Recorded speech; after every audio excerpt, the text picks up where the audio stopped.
ओम नमः शिवाय। श्री महापुराण श्री वायव्य संहिता उत्तरार्ध अध्याय 28 नैमित्तिक पूजन विधि।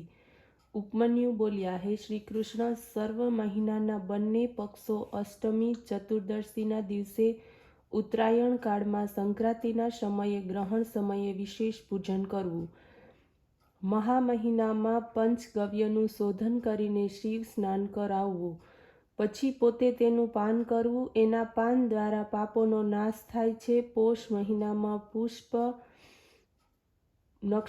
પુષ્ય નક્ષત્ર હોય તો શિવની આરતી કરવી. માઘ મહિનામાં મઘા નક્ષત્રમાં કંબલ ઘીનું દાન કરવું.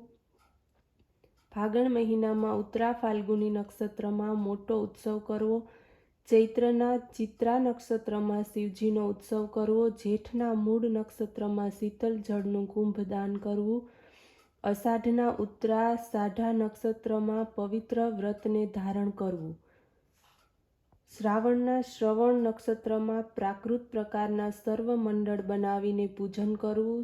શ્રવણ નક્ષત્ર હોય ઉત્તરાભાદ્ર નક્ષત્રમાં જળ ક્રિયા હોવી જોઈએ. આશોમાં ખીર ભોજન કરવું. શતભિષા નક્ષત્રમાં અગ્નિકર્મ કરવું.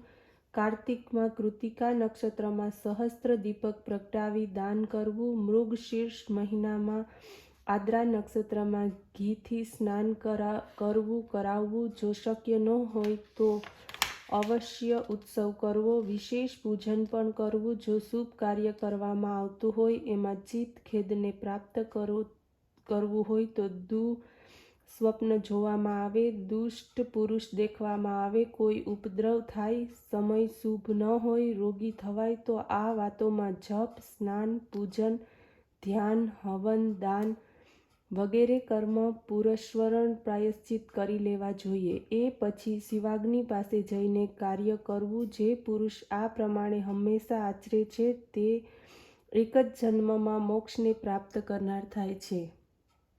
અધ્યાય 29 કામ્ય કર્મ નિરૂપણ.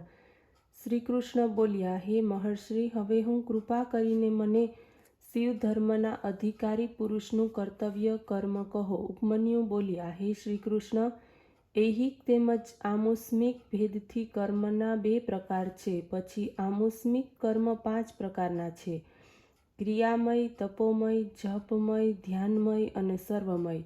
ક્રિયામય કર્મ, જેમાં હવન, દાન, પૂજન વગેરે કર્મ કરવામાં આવે છે. આ કર્મ શક્તિમાન પુરુષોથી સફળ થાય છે. આ શક્તિને ભગવાન શંકરની આજ્ઞા જ મુખ્ય છે. આ કારણે શિવ આજ્ઞાનું પાલન પુરુષનું કર્તવ્ય છે. તે પુરુષે કામ્ય કર્મ કરવું. આ કર્મ તો આલોક તથા પરલોકમાં ફળદાયક છે. શિવ તેમજ મહેશ્વર એક જ છે. જ્ઞાન યજ્ઞ કરતા શિવ ભક્ત છે, કર્મયજ્ઞ કરતા ભક્ત મહેશ્વર છે. ત્યારે આભ્યંતર કર્મ શૈવ તથા બાહ્ય કર્મ મહેશ્વર છે.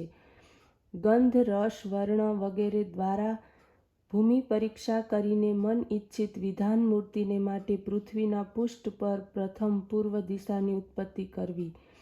અહીંયા 1 હાથ અથવા 2 હાથ મંડળની રચના કરવી. પછી પહેલાની વિધિથી મહેશ્વરની પૂજા કરવી. એ પછી 3 તત્વથી યુક્ત સાક્ષાત વિદ્યામૂર્તિ શિવજીની પરમ શક્તિનું આહ્વાન કરવું.